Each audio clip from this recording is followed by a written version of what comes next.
May 23rd, 2024, 7:18 in the morning.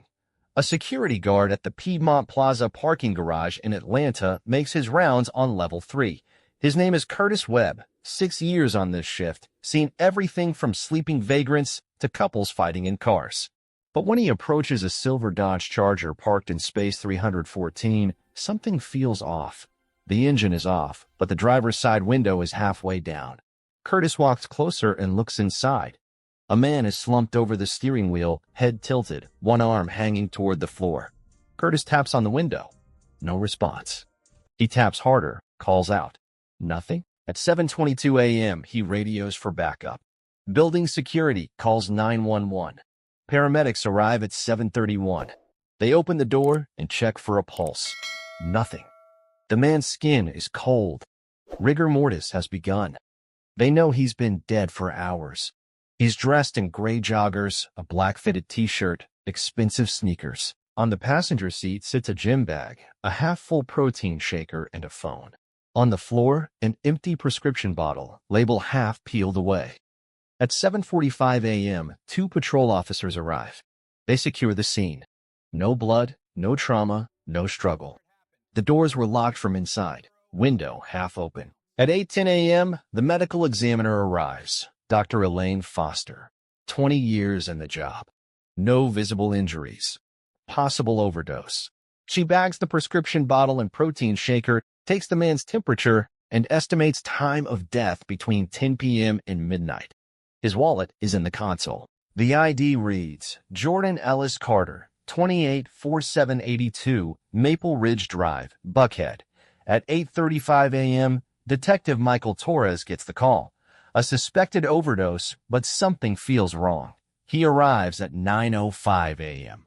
The Charger is spotless, less than a year old, expensive rims.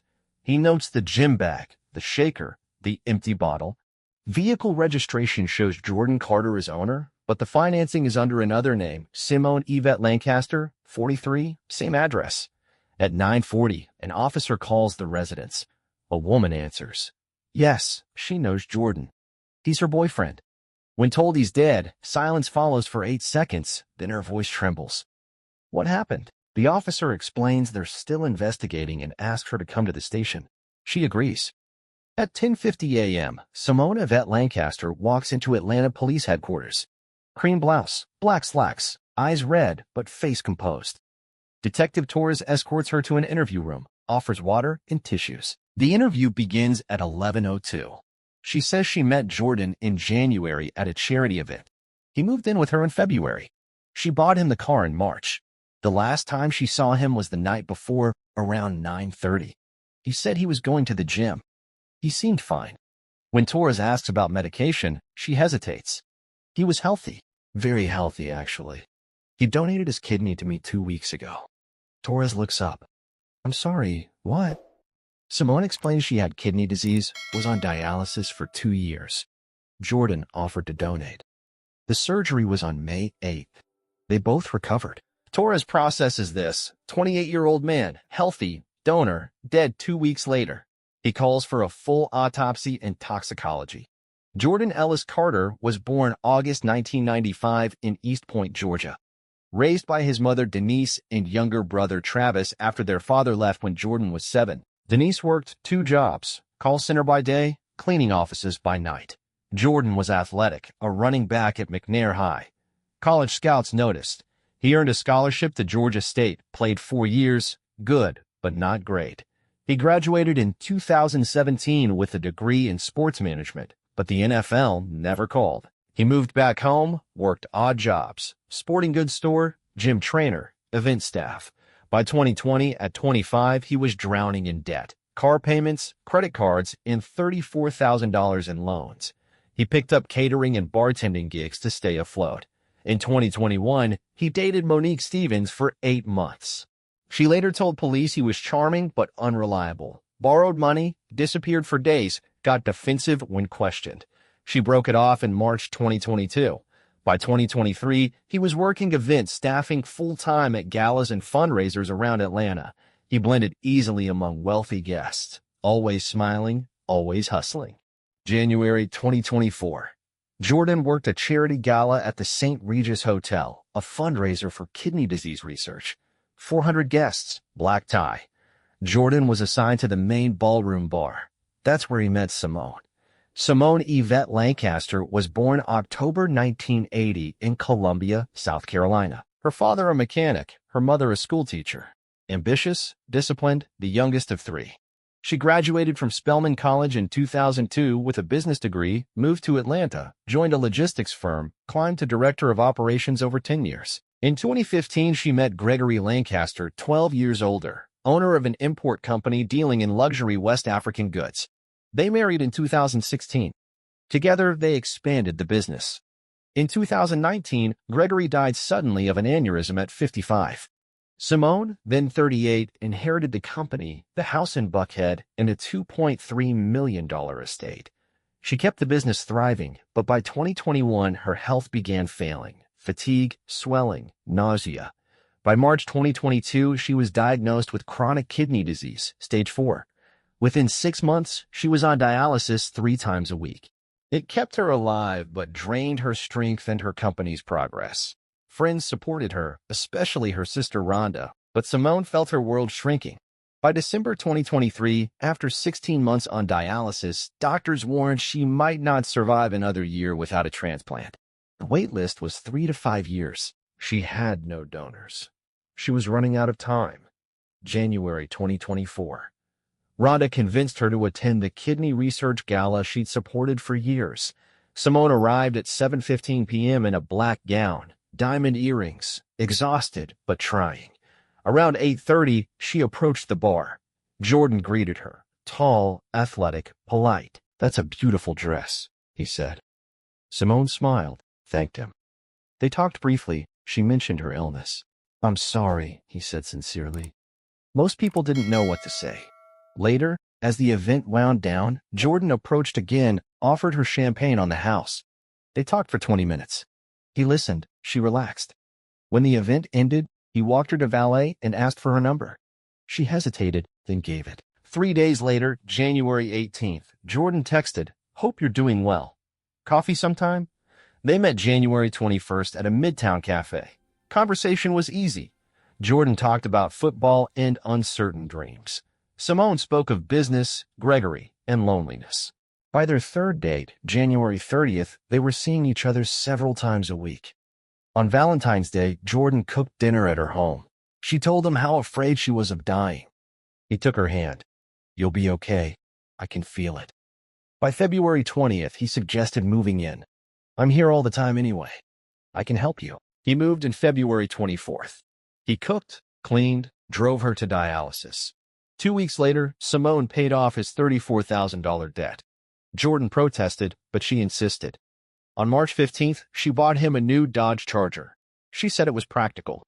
Truthfully, she liked seeing him happy. April 1st, Jordan suggested testing for kidney donation.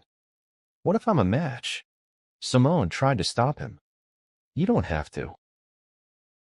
"I want to," he said. He was tested April 3rd. The results came back April 10th. Perfect match. The odds were less than 1 in 100,000. "See?" Jordan said. It was meant to be. The surgery was scheduled for May 8th at Emory Hospital. At 5:30 a.m., both arrived, accompanied by Rhonda and Jordan's brother, Travis. Jordan's nephrectomy began at 7:20 a.m., completed by 10:30. Simone's transplant began at 10:45 and ended successfully at 1:15 p.m. By 2:30, both were in recovery. The kidney functioned immediately. They were discharged May 10th. At first, recovery went smoothly. Jordan was sore but healing. Simone's color returned, her strength improved. On May 15th, follow-up appointments confirmed both were doing well. Dr. Green, their surgeon, called it textbook recovery. That evening, however, Jordan grew quiet. When Simone asked if he was in pain, he said he was fine. But the next day, May 16th, he finally spoke.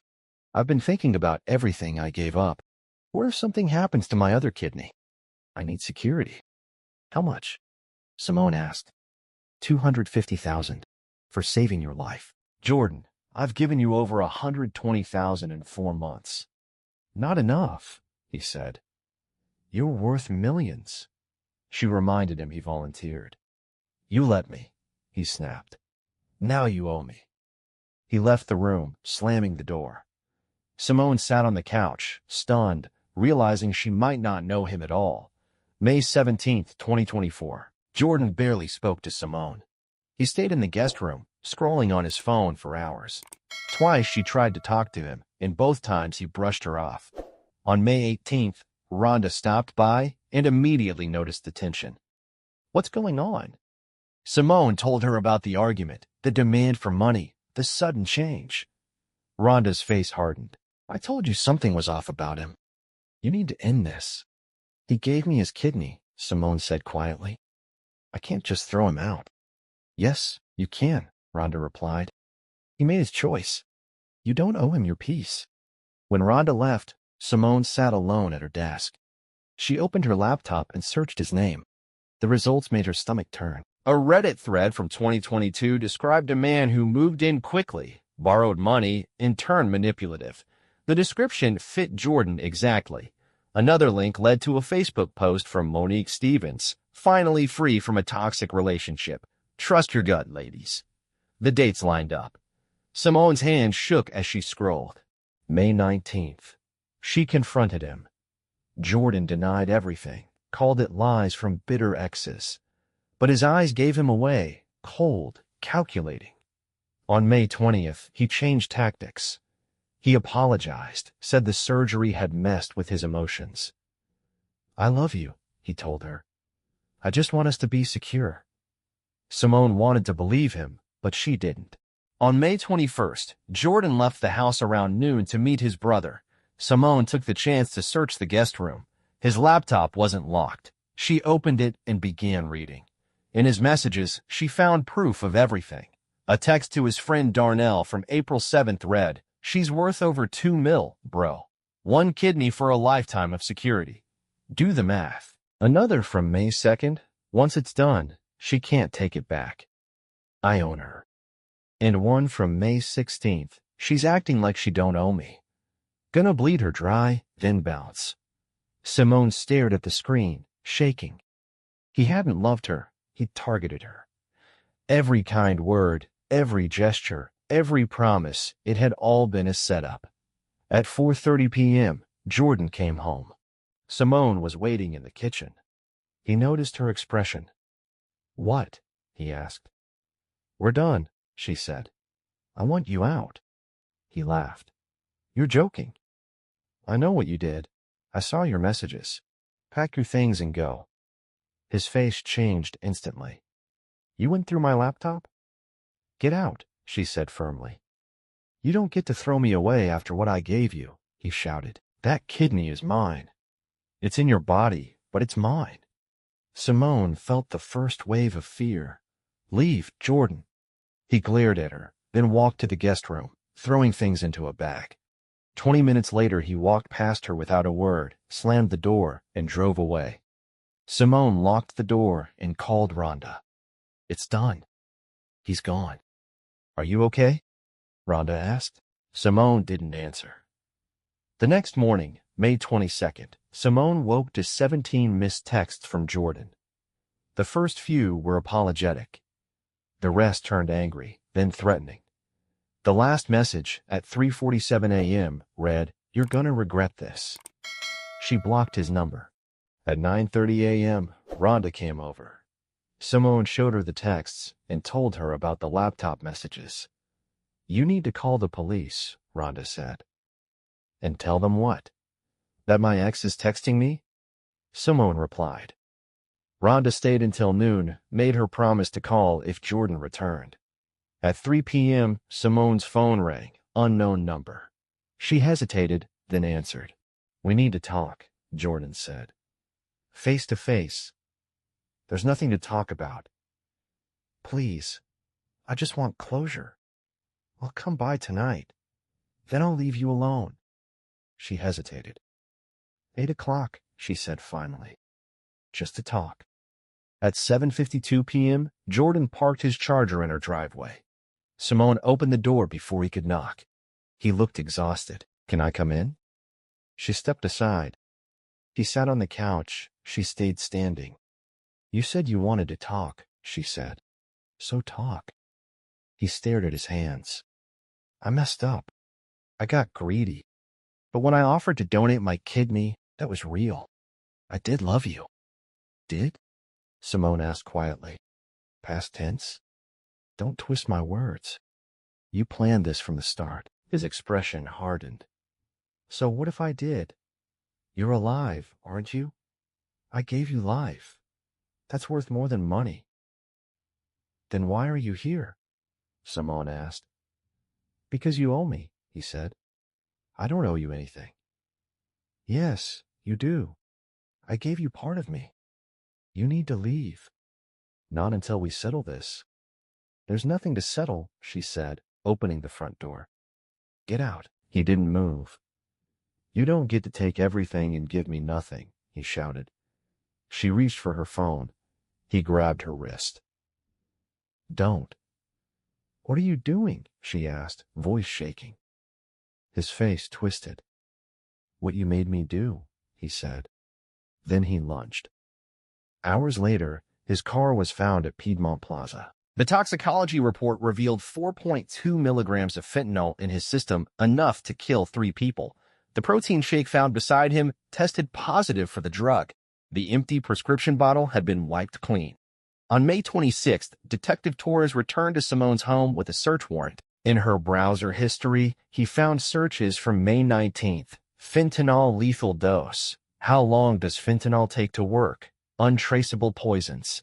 In her email, a coded message to a contact named V. Investigators traced it to a pharmaceutical supplier in Nigeria, one of Simone's import contacts. A message from May 20th read, Package received. Thank you for expedited shipping. On May 27th, parking garage footage revealed a white Lexus entering at 10:34 p.m. on May 22nd. Simone's car. It parked near Jordan's Charger. She got out, walked to his passenger side, stayed 8 minutes, then left. At 11:47, the Charger's interior lights flickered once, then darkness. On May 28th, Simone was called in again. This time, Detective Torres didn't offer sympathy. He showed her the search history, emails, and footage. She stayed silent. I want my attorney, she said. Her lawyer, Bernard Price, arrived within an hour. When the interview resumed, Torres played an audio file recovered from Jordan's phone, recorded at 8:17 p.m. on May 22nd. Jordan's voice, you can't do this to me. Simone's voice, calm and cold, you gave me that kidney. Now it's mine. You're done. What are you talking about? Jordan said. You think I didn't know who you were? I found everything. The X's, the lies. You were perfect, desperate, broke, exactly what I needed. Jordan's voice rose. You're insane. No, Simone said. I'm alive, and you're no longer useful. The recording ended. Bernard closed his briefcase. This interview is over, he said. But the investigation wasn't. On May 29th, police found a second shaker in Jordan's gym bag with fentanyl residue.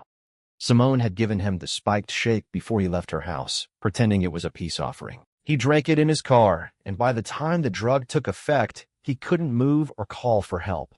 He died alone, minutes from home. On June 3, 2024, Simone Yvette Lancaster was arrested and charged with malice murder, felony murder, and aggravated assault. Nobody. The trial began in September 2024 at Fulton County Superior Court. The prosecution's case was airtight. Simone's search history, her coded emails, the Nigerian supplier, the garage footage, and the recovered recording. The defense, led by Bernard Price, claimed Simone acted in self-defense. They argued that Jordan attacked her that night, that she only meant to sedate him so she could escape safely. The jury listened as the prosecution unfolded the story piece by piece. On September 18th, Dr. Patricia Green took the stand. She had performed the kidney transplant. Calm and precise, she described both surgeries as successful and their recovery as exceptional. When asked if there was any medical way to reverse a kidney donation, Dr. Green shook her head. No.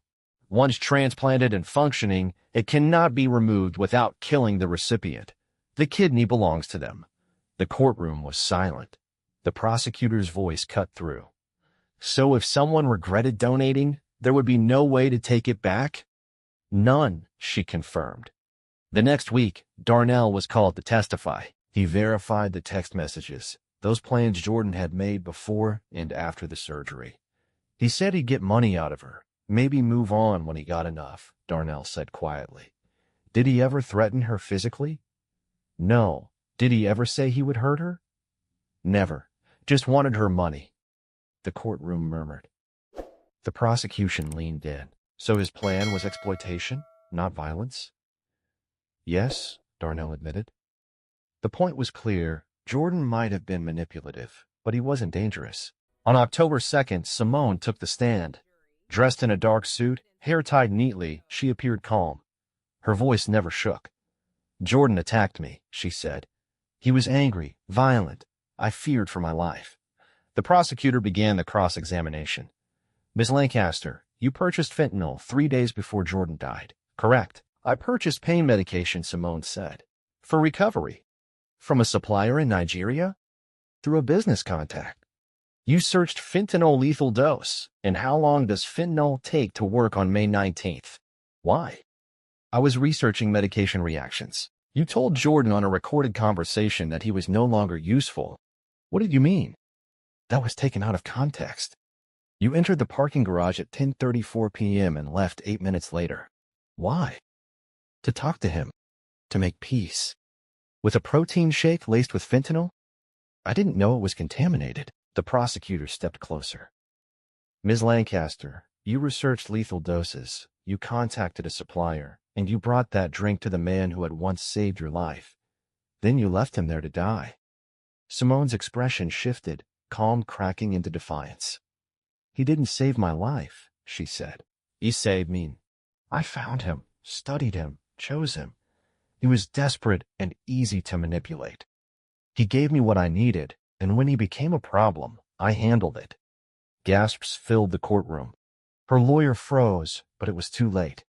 Every juror had heard the confession hidden inside her arrogance. The prosecution ended questioning right there. On October 9th, after 6 hours of deliberation, the jury returned. Guilty on all counts: malice murder, felony murder, and aggravated assault. Simone showed no emotion, only stared forward as the verdict was read. December 2024, sentencing day. The courtroom was packed. Jordan's family filled the first 2 rows. His mother, Denise, wept silently. His younger brother, Travis, stood to speak. He wasn't perfect, he said, his voice trembling. He made bad choices, but he didn't deserve to die for them. She used him like he was nothing, like he was spare parts. Rhonda spoke next. My sister was dying, she said tearfully. She was desperate. Desperate people do desperate things.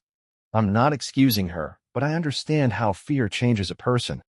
Finally, Simone was allowed to speak. She stood slowly, faced the judge. Her words were cold, deliberate. I'm not sorry. Jordan Carter was a parasite. He saw me as money. I saw him as a resource. We used each other. The difference is I won. The courtroom erupted in murmurs. The judge waited for silence, then spoke. You orchestrated a man's death with precision and cruelty. You manipulated him into giving you an organ, then killed him when he demanded fairness. Your actions show no remorse, no humanity. The sentence of this court is life without the possibility of parole. Simone didn't flinch. She turned once, met Rhonda's eyes, and looked away. Travis leaned forward in his seat, whispering to no one, she's still breathing because of him. When Simone was escorted out, Denise broke down completely. The gavel fell, ending one of Atlanta's most haunting cases. June 2024. Jordan's funeral was small but heartfelt. 50 people gathered at the East Point Cemetery. His mother clutched his photograph, whispering prayers through tears. His brother laid a single rose on the casket and whispered, "Rest easy, bro." The preacher spoke of sacrifice, of the price of kindness, of how trust can be fatal when given to the wrong person. Reporters stood outside, broadcasting the tragedy that blurred the line between love, greed, and revenge. Inside, Denise repeated the same words under her breath. He just wanted to help. February 2025. Simone's appeal was filed, claiming procedural errors and ineffective counsel. The court reviewed the evidence, the recording, the searches, the footage, the witness testimonies. It was denied in less than a month. May 23, 2025. 1 year since Jordan's death. A warm morning in East Point. Travis visited his brother's grave, carrying fresh flowers and an old football. He placed them gently by the headstone marked Jordan Ellis Carter, 1995 to 2024. For a long while, he said nothing, only stood there, the hum of distant traffic the only sound. He thought about how everything had started, a simple act of love, a promise to save someone, and how it ended with betrayal and death. He wondered if Jordan had realized what was happening in those last minutes, if he'd felt regret or disbelief. The cemetery was quiet, but Travis whispered anyway. "You deserved better." He stayed until the sun rose higher, then turned to leave. Back in Atlanta, Simone sat in her prison cell at Arendelle State Prison. She had adjusted quickly, her composure unshaken. The transplant kidney continued to function perfectly, monitored regularly by the prison's medical team. In a place full of women who had stolen, fought, and killed for survival, she remained detached, polite, distant, unreadable. Other inmates called her the Ice Queen. She never responded. Her sister visited once in early March. Rhonda sat across the glass, eyes red but voice firm. "You could have told the truth. You could have said you were sorry." Simone smiled faintly. "Sorry doesn't change what happened." "It changes you," Rhonda said. "Maybe that's what you need." Simone leaned closer. "I don't need redemption. I need peace." "You'll never have it," Rhonda whispered before walking out. Simone watched her leave without blinking. In the years to come, the story became a cautionary legend covered by podcasts, documentaries, and talk shows. They called it the gift that killed. True crime hosts debated who was more dangerous, the manipulative donor or the calculating recipient. Listeners argued online, divided between those who thought Simone had snapped and those who believed she planned it from the beginning. Some saw a woman who refused to be a victim. Others saw a monster who weaponized desperation. The facts, though, never changed. The investigation proved that Simone had contacted the supplier days before Jordan's death. Her search history showed intent. The voice recording exposed her truth. And the timeline told the rest. May 22nd, 10:34 p.m., Simone entered the garage. 10:42, she walked back to her car. 11:47, Jordan's lights flickered once and went dark. It was a death planned down to the minute. Detective Torres, now promoted, still kept the case file. He once told a reporter, "That case taught me something. Evil doesn't always look wild. Sometimes it's calm, educated, and smiling." When asked if he thought Simone had planned everything from the start, he paused. "I think she saw opportunity and took it. That makes it worse." In Buckhead, Simone's old house stood empty for months before being sold. Neighbors said they could still picture her walking her driveway in white silk robes, looking untouchable. No one ever forgot how that same woman had killed the man who saved her life. Denise Carter visited her son's grave every Sunday. She never stopped blaming herself for raising a boy who trusted too easily. "He thought love fixed everything," she said once to a local news crew.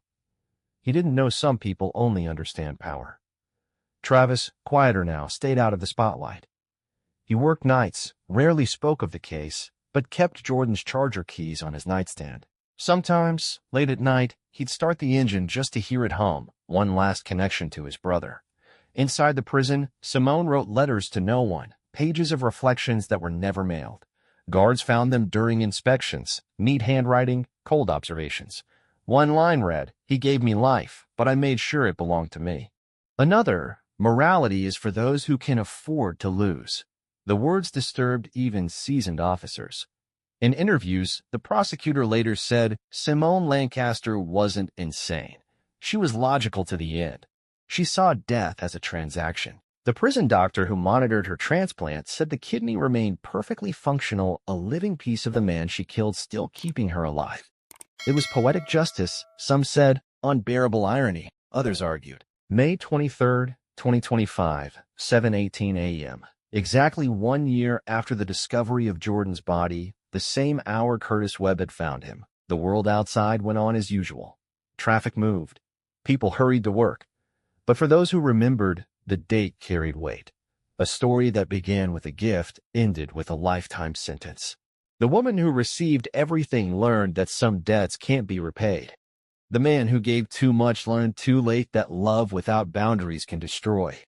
In the end, the kidney that saved Simone's life became her punishment, beating inside her every day as a reminder of what she took. And somewhere between gratitude and greed, between survival and sin, both of them were lost. If this story left you questioning where desperation ends and evil begins, hit that like button and subscribe to True Crimes Altar. We bring you the darkest, most twisted cases that prove truth is always stranger than fiction. What do you think? Was Simone a calculated killer from the start, or did Jordan's manipulation push her over the edge? Drop your thoughts in the comments below. Here at True Crimes Altar, we don't just tell stories, we uncover the truth behind them. Stay safe, stay curious, and remember, sometimes the person who saves you is the one who wants you to die.